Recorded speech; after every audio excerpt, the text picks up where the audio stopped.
La veille du Nouvel An 1994, Grozny reposait sous un ciel d'hiver froid. Ses rues n'étaient calmes qu'en apparence.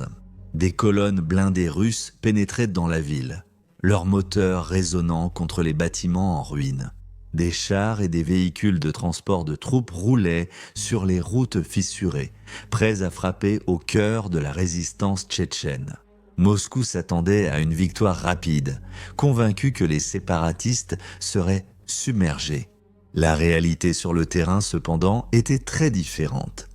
Les bâtiments déjà endommagés par des semaines de bombardements préliminaires étaient honteux creux et instables. Les rues étaient jonchées de décombres, de véhicules incendiés et de restes de maisons. Les combattants tchétchènes avaient préparé la ville à la résistance. Des snipers occupaient les toits, des barricades de fortune bloquaient les avenues et des points d'embuscade cachés transformaient les rues familières en pièges mortels. Pour les civils pris au piège à l'intérieur, il n'y avait aucun abri sûr. Le bruit de l'artillerie et des tirs automatiques ponctuait la nuit d'hiver, tandis que la fumée et la poussière remplissaient l'air, étouffant ceux qui tentèrent de bouger ou de se cacher. L'offensive russe allait rapidement devenir la guerre urbaine la plus sanglante menée par Moscou depuis la Seconde Guerre mondiale. Les attentes d'une bataille rapide et décisive furent anéanties alors que la résistance tenait bon et que le coût humain ne cessait d'augmenter. Grozny, le centre symbolique et logistique de la Tchétchénie, allait résister pendant des semaines, démontrant à la fois les défis de la guerre urbaine et le lourd tribut qu'elle impose aussi bien aux combattants qu'aux civils. Dans cette ville, les conséquences de la guerre furent immédiates et dévastatrices. Les objectifs militaires, les calculs politiques et les vies civiles étaient tous liés dans les ruines de Grozny. Les événements qui se sont déroulés dans ces rues allaient non seulement définir la première guerre de Tchétchénie, mais aussi laisser un héritage durable pour les opérations militaires modernes en milieu urbain. Bienvenue sur Guerre du Monde.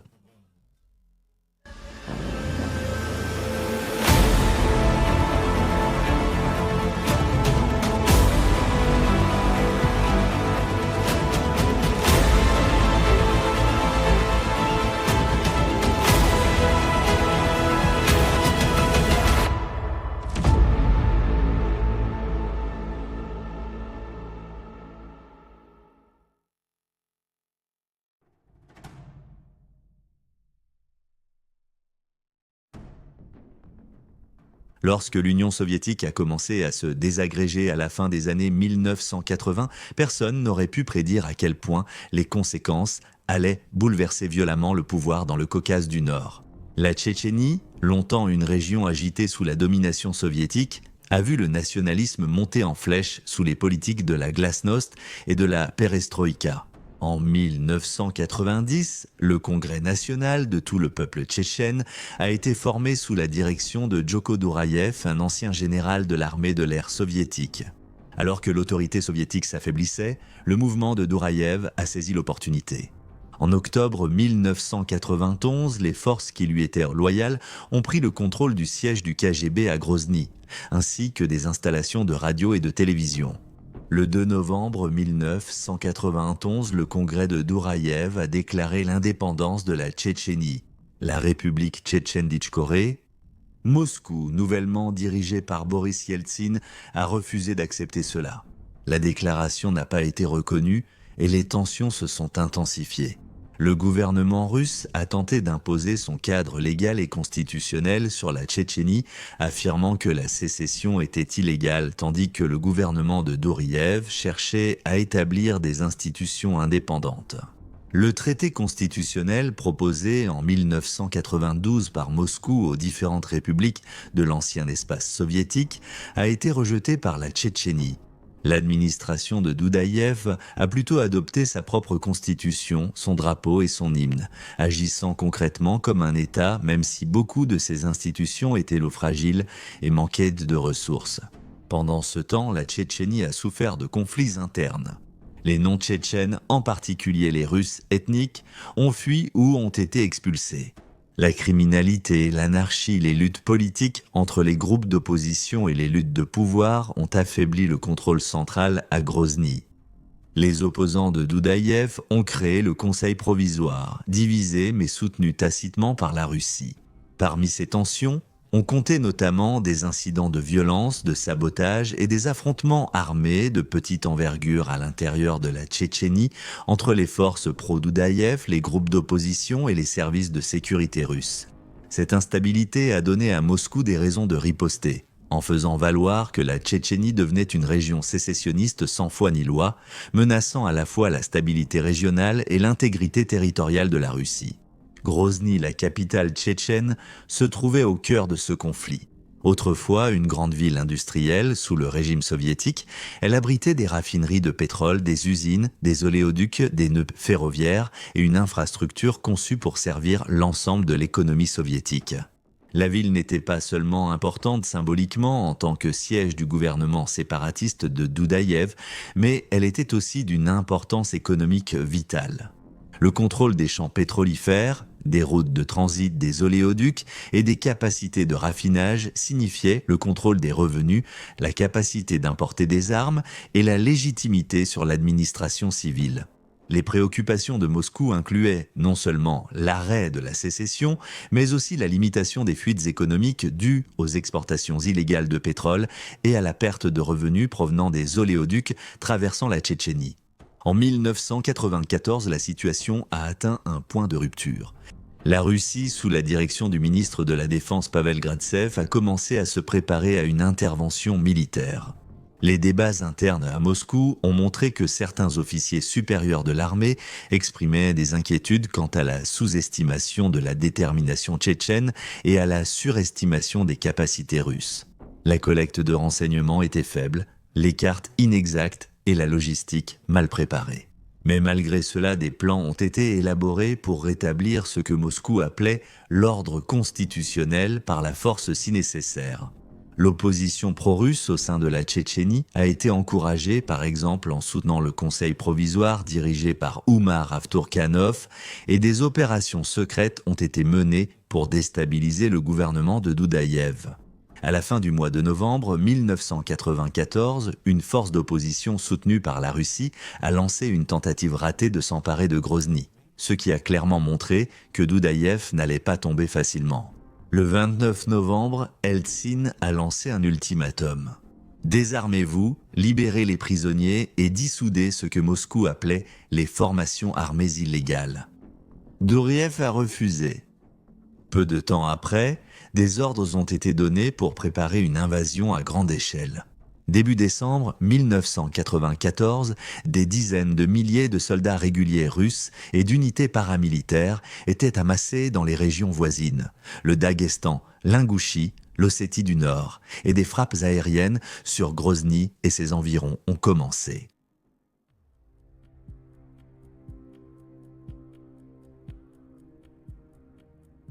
Les forces russes ont lancé leur assaut sur Grozny à la fin du mois de décembre 1994, s'attendant à une victoire rapide. Le 11 décembre, une avancée terrestre en 3 directions vers la capitale tchétchène a commencé avec des colonnes progressant depuis le nord, l'est et l'ouest. Leur objectif était d'encercler Grozny, de couper les voies d'approvisionnement et de fuite et de forcer le gouvernement de Doudaïev à se soumettre. L'un des axes principaux était la 131e brigade de fusiliers motorisés avançant depuis le nord-ouest, soutenue par les 81e et 276e régiments de fusiliers motorisés. Un autre avançait du nord-est sous la 255e de Rokhlin, un 3e du sud-ouest. Le plan prévoyait des attaques convergentes visant les infrastructures clés, la gare ferroviaire, les principales artères menant à la ville et finalement le palais présidentiel. Ces premières manœuvres ont été précédées par de lourds bombardements aériens et d'artillerie.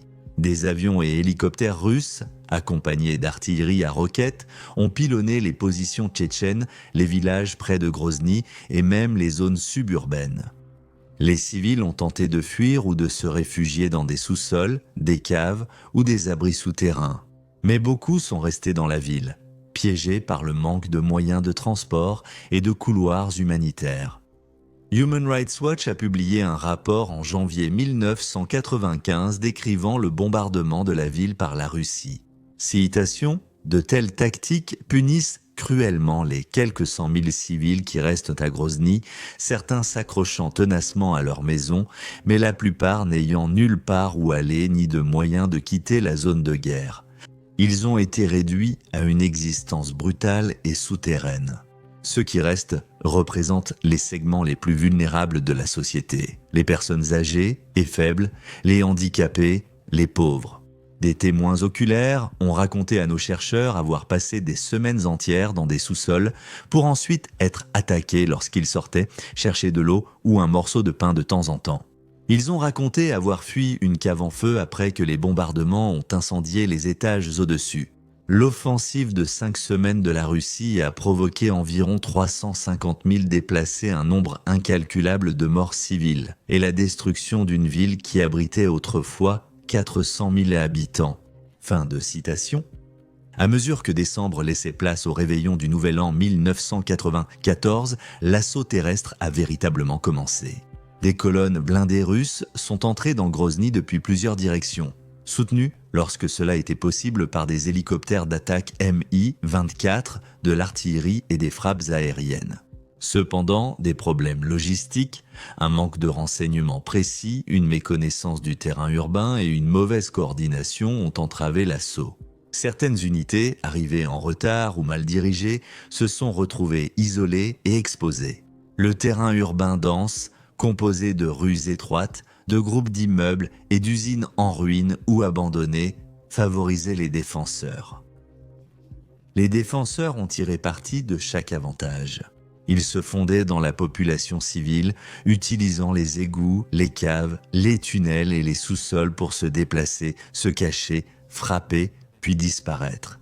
Ils piégèrent les bâtiments, minèrent les routes, barricadèrent les avenues, puis tendaient des embuscades aux blindés russes au point d'étranglement. Les équipes de lance-roquettes opéraient depuis les toits ou les étages supérieurs. Les snipers éliminaient les officiers. Les mitrailleuses assuraient des tirs de couverture. La veille du Nouvel An 1994 vers l'aube, les forces russes ont tenté une poussée décisive vers la gare centrale et le palais présidentiel. Une partie de l'attaque devait s'approcher de la gare, une autre descendre la rue Perva-Moskaïa, tandis que d'autres devaient converger vers le palais. Le palais présidentiel lui-même, défendu sous le commandement d'Aslan Maskadov, était un objectif principal. La direction tchétchène aurait apparemment prévu de laisser les blindés russes s'approcher, puis de les frapper sous le couvert de l'obscurité. Ce qui devait être une opération rapide et coordonnée était vite devenu un désastre pour les Russes. Les unités blindées, souvent dépourvues de soutien d'infanterie, s'avançaient dans des embuscades dans des rues étroites. Les bulldozers, les véhicules blindés de transport de troupes et les chars sont tous devenus des cibles. Les unités russes ont signalé de lourdes pertes. Une brigade, la 131e brigade de fusiliers motorisés, est largement citée comme ayant subi des dégâts catastrophiques près de la gare, beaucoup de ces véhicules ayant été détruits ou rendus inutilisables dès les premières heures. Les combattants guérilleros tchétchènes ont frappé depuis des positions cachées dans des sous-sols, aux étages supérieurs, derrière des décombres et à travers des brèches dans les murs. Au début du mois de janvier 1995, la nature de la bataille avait évolué en des combats de rue brutaux, menés bloc par bloc.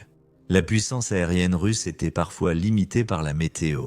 Le jour du Nouvel An, puis après, l'artillerie est devenue leur principal outil. D'énormes barrages étaient souvent dirigés vers des zones supposées abriter les défenses tchétchènes. Malheureusement pour les civils, cela signifiait souvent des immeubles d'habitation, des marchés, des hôpitaux. Un résident de Grozny âgé de 44 ans, Sergei Kouklin, a décrit ses expériences alors qu'il était allongé sur un lit d'hôpital.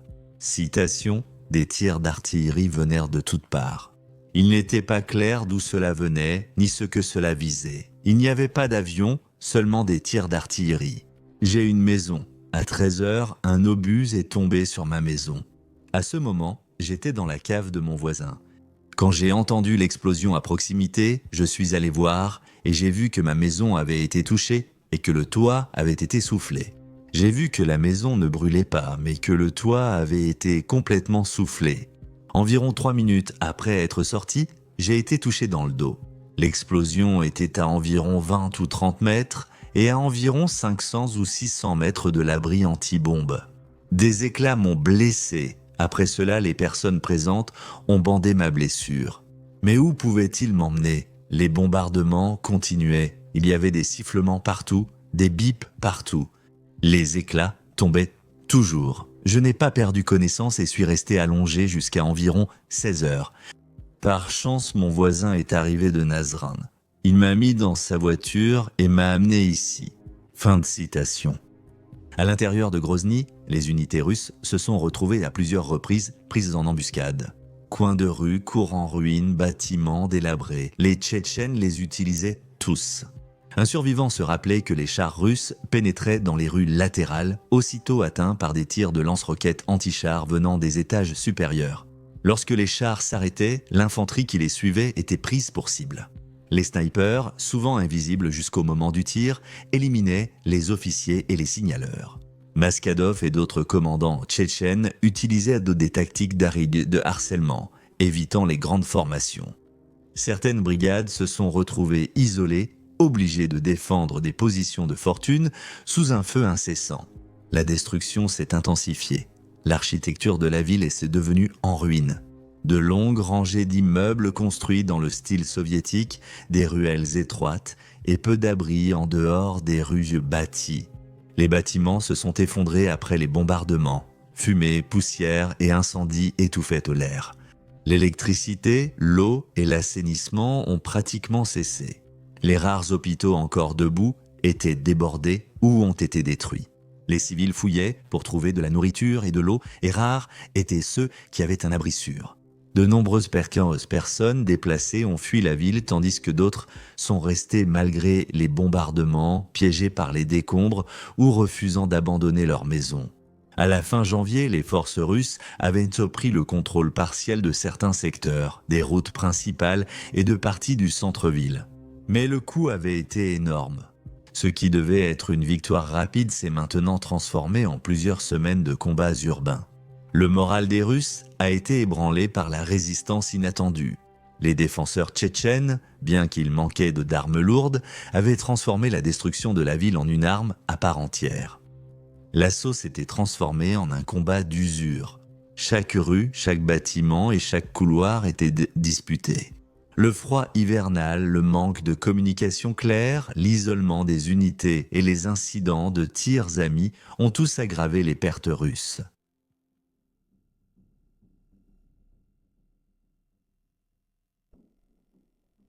En février 1995, les commandants russes ont compris que Grozny ne tomberait pas uniquement par la surprise. Les audacieuses percées blindées et les insertions par hélicoptère de la fin décembre et de janvier avaient coûté bien plus de vies et de véhicules qu'ils ne l'avaient jamais anticipé. Et elles n'avaient pas réussi à briser la volonté tchétchène. À la place, les Russes ont adopté une stratégie lente et épuisante. Isoler les secteurs, renforcer le contrôle sur les bâtiments capturés et appliquer une puissance de feu écrasante pour réduire la résistance, bloc par bloc, bâtiment par bâtiment ou couloir par couloir. Les forces russes ont déplacé leur attention vers des bastions clés. Ils ont méthodiquement nettoyé le centre-ville, les zones industrielles, puis se sont déplacés vers les quartiers Minutka et Staropromyslovski. Le bâtiment du Conseil des ministres, un objectif à la fois symbolique et tactique, a été capturé à la mi-janvier après des combats au corps à corps, les Tchétchènes lançant des contre-attaques répétées pour le reprendre ou au moins le contester. Pendant ce temps, le bombardement russe ne s'est jamais arrêté. Les tirs d'artillerie, les attaques de roquettes et les bombardements intensifs rendaient chaque avancée coûteuse. Les infrastructures civiles sont devenues des champs de bataille. De nombreux immeubles résidentiels utilisés comme position défensive des Tchétchènes ont été détruits. La stratégie russe reposait sur l'usure. Refuser l'approvisionnement, épuiser les défenseurs et dégrader progressivement leur capacité à résister. Les Tchétchènes se sont défendus farouchement, mais de plus en plus, leurs munitions, leur nourriture, leurs fournitures médicales et même leur conduite d'eau étaient perturbées par les tirs ennemis et la supériorité logistique. Cependant, dans les rangs russes, le coût augmentait aussi bien matériellement que psychologiquement. Les pertes de véhicules blindés restaient élevées. Les chars et les véhicules de transport de troupes blindées étaient régulièrement détruits lors d'embuscades ou par des équipes d'unités anti-chars. Les conscrits russes, et même certains soldats sous contrat, se plaignaient de vêtements d'hiver insuffisants et de devoir combattre dans des bâtiments froids et humides, sans eau ni chauffage. Le commandement et le contrôle demeuraient inégaux. Les unités se retrouvaient souvent isolées après avoir avancé, et les communications étaient fréquemment coupées à cause de dommages aux infrastructures ou de défaillances techniques. Le moral en a souffert, surtout lorsque les avancées rapides attendues se sont enlisées dans des semaines de combats acharnés et rapprochés. À la fin du mois de février, les forces russes avaient pris le contrôle du palais présidentiel. Ce n'était plus un symbole intact du pouvoir tchétchène, mais une forteresse en ruine. Son intérieur était dévasté et ses défenseurs ont été contraints de se retirer. À partir de ce moment-là, l'élan était clairement du côté des Russes. Les forces tchétchènes, largement inférieures en armement lourd et incapables de remplacer les blindés détruits ou de soutenir de longues lignes défensives prolongées, ont mené des actions défensives de plus limitées et des contre-attaques. Mais celles-ci sont devenues plus coûteuses et moins soutenables. À mesure que les Tchétchènes se retirèrent de certains secteurs, leur capacité de résistance diminuait aussi. Le périmètre russe s'est élargi, les lignes d'approvisionnement se sont resserrées et les routes tchétchènes pour le renfort ou le ravitaillement ont été progressivement coupées. Le 6 mars 1995, après près de 10 semaines de pression incessante, les troupes russes ont finalement déclaré que Grozny était entièrement sous leur contrôle. Le centre-ville, les zones industrielles et administratives étaient à eux. Beaucoup de défenseurs restants se sont retirés ou ont été capturés. La bataille était terminée, bien que la ville elle-même ne soit plus que l'ombre de sa splendeur passée. Pourtant, la victoire des Russes fut en effet une victoire à la Pyrrhus. Les pertes militaires russes étaient élevées, même selon les estimations les plus optimistes. Certaines sources rapportent que la partie russe a reconnu environ 1834 soldats tués, 4670 blessés et 96 autres capturés, tandis que les revendications tchétchènes et les estimations indépendantes suggèrent des chiffres bien plus élevés. La perte de véhicules blindés a également été lourde. Des dizaines de chars ont été détruits et de nombreux autres véhicules blindés ont été rendus inopérants. La 131e brigade de Mikop, par exemple, a été presque anéantie lors de certains des pires affrontements autour de la gare centrale. Seule une fraction de sa force initiale a survécu. Pendant ce temps, les pertes et souffrances civiles étaient encore plus graves. Les estimations varient, mais les sources indiquent qu'au moins 25 000 civils ont été tués pendant la bataille de Grozny, dont des milliers d'enfants. Certaines des estimations les plus élevées, par exemple celle de l'historien Dmitri Volkogonov, atteignent 35 000 morts civiles, des dizaines de milliers d'autres ont été blessés, et beaucoup d'autres ont été déplacés. Des maisons, des hôpitaux, des écoles et des services de base ont été détruits. L'eau, l'électricité et l'assainissement se sont effondrés. Les établissements médicaux étaient complètement débordés ou détruits. Les réserves de nourriture se sont épuisées et des corps étaient enterrés dans des fosses communes ou restés sans être ramassés dans les rues. Les violations des droits de l'homme à cette étape étaient nombreuses. Des observateurs rapportent des bombardements et tirs d'obus indiscriminés sur des zones civiles, pas seulement sur des positions militaires. Les forces russes ont été accusées d'exécutions sommaires, de détention arbitraire d'hommes lors de contrôles filtrants, de torture, d'utilisation de civils comme boucliers humains et de ne pas faire la distinction entre combattants et non-combattants lors de leurs frappes. Aïcha Albogachieva était une ancienne résidente de Grozny qui a réussi à fuir vers l'Ingouchie voisine. Il a essayé d'organiser un convoi pour retourner dans la capitale afin d'évacuer d'autres civils restés sur place, mais ils ont rencontré une patrouille du ministère russe de l'Intérieur qui les a arrêtés et a tué l'un de leurs chauffeurs dans le processus. Aïcha raconte ce qui s'est passé, je cite, « Les soldats ne voulaient pas en discuter, ce qui signifie qu'ils continuent. Ils étaient tous assez ivres. J'ai commencé à les supplier, mais ils ont commencé à me fouiller très brutalement. L'un des chauffeurs est sorti et a crié « Vous n'arriverez pas à vous mettre d'accord avec eux. Rentrons !» Un soldat s'est retourné et a demandé « Pourquoi ne pas nous mettre d'accord ?» Il a alors tiré une rafale avec son automatique et a tué ce type. Il s'appelait Rouslan. Je ne connaissais pas son nom de famille. Fin de citation. Chez lui, en Russie, la réaction était mitigée mais devenait de plus en plus critique. Les médias d'État continuèrent de mettre en avant les succès dans les villes, la libération de zones stratégiques, des victoires plus symboliques comme le palais présidentiel, le conseil des ministres et la gare, mais la société russe était lasse. À la suite du conflit, le général Lev Rokhlin, commandant de l'unité qui a pris le palais, s'est vu proposer d'être décoré de l'ordre du héros de la Fédération de Russie, la plus haute distinction honorifique de l'armée russe. Mais il a refusé, disant qu'il ne voyait rien de glorieux à, je cite, « faire la guerre sur ma propre terre ». Fin de citation. Les familles des disparus ont exigé des réponses. Des militants des droits de l'homme, dont Sergueï Kovalev, ont parlé de catastrophes inimaginables et de désastres moraux. Les instances internationales ont réclamé un accès et des enquêtes. Les dégâts étaient visibles non seulement physiquement, mais aussi politiquement.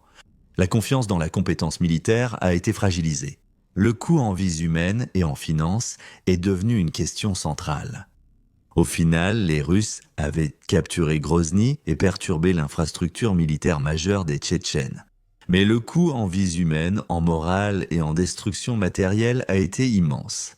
Ce qui en est ressorti, c'est une victoire marquée par la dévastation et une écrasante défaite de la résistance, mais à un prix dont Moscou se souviendrait.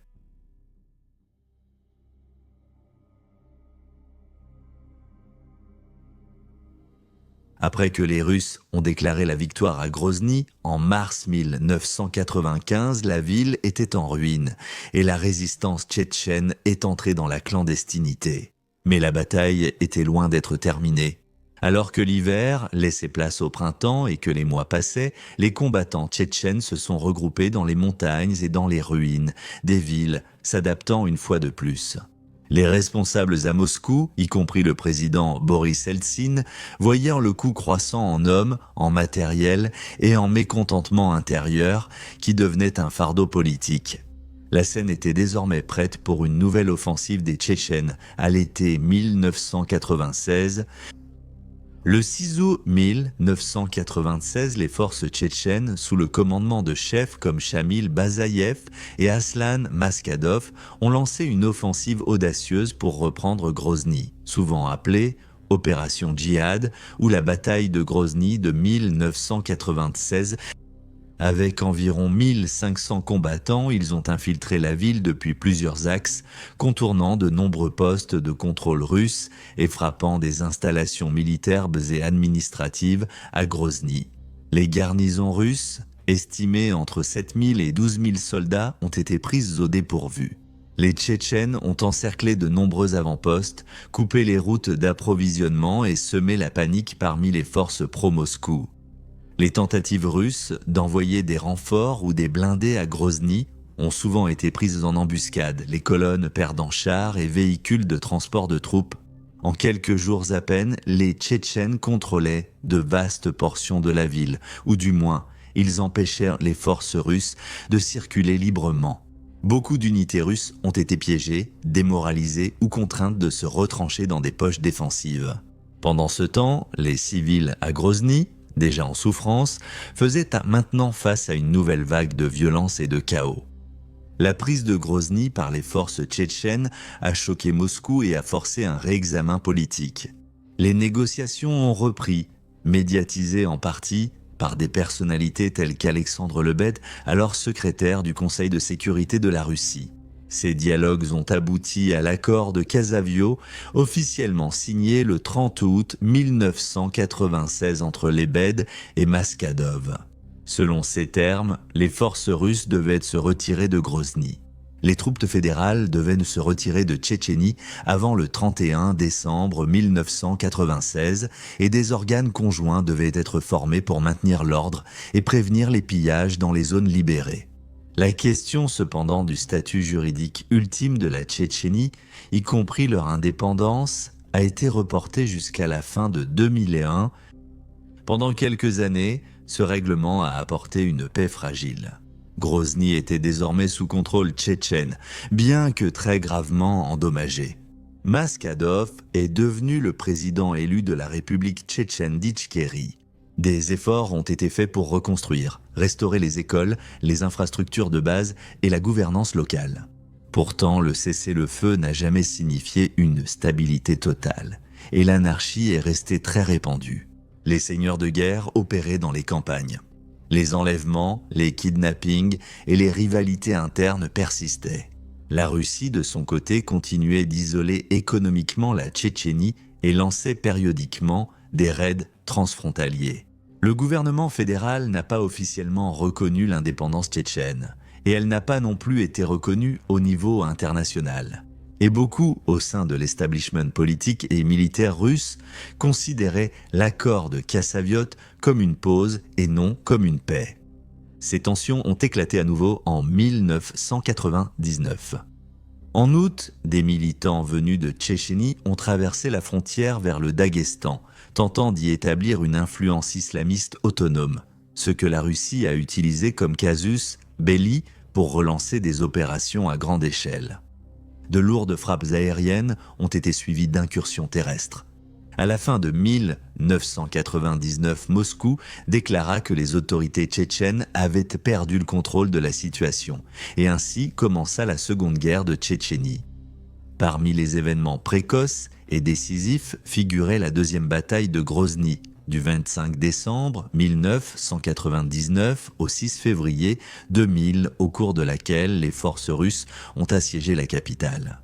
L'assaut fut une fois de plus caractérisé par une puissance de feu écrasante, des bombardements stratégiques et une destruction massive. Les pertes civiles ont été estimées de différentes manières, mais lors de ce siège seulement entre 5000 et 8000 civils auraient été tués. La deuxième bataille de Grozny n'a pas remis en cause tout ce qui avait été établi lors de la Première Guerre, mais elle a renforcé bon nombre de ses dures leçons. Les forces russes étaient en cette fois déterminées non seulement à pénétrer dans Grozny, mais aussi à détruire complètement les poches de résistance, hésitant beaucoup moins à recourir à des bombardements massifs. Les combattants tchétchènes, bien moins nombreux et disposant de ressources réduites, ont néanmoins opposé une résistance farouche. La ville a de nouveau été dévastée, les infrastructures détruites, les civils déplacés, les travaux de reconstruction retardés. Début 2000, Moscou avait repris le contrôle de Grozny et instauré une administration pro-Moscou, bien que l'insurrection et les actions de guérilla aient continué pendant des années par la suite. Les conséquences de ce cycle ont laissé une profonde empreinte. La Tchétchénie avait obtenu une indépendance de facto pendant une brève période, mais elle manquait de reconnaissance. L'État russe avait subi des dommages réputationnels, moraux et matériels. Pour les habitants de Grozny et pour la Tchétchénie dans son ensemble, les guerres ont signifié des dévastations récurrentes, des pertes et des traumatismes. La contre-offensive de 1996 a montré que la résistance était résiliente et cette seconde guerre a illustré comment Moscou répondrait par une force écrasante une fois engagée. Au final, aucune des deux parties n'a obtenu de solution claire et durable au conflit sous-jacent durant cette décennie. Seulement des cycles récurrents de destruction, de négociations et de reprise des combats.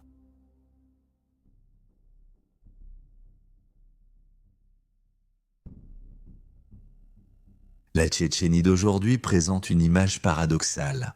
Bien que la région fasse officiellement partie de la Fédération de Russie, elle fonctionne avec un degré d'autonomie important sous la direction de Ramzan Kadyrov.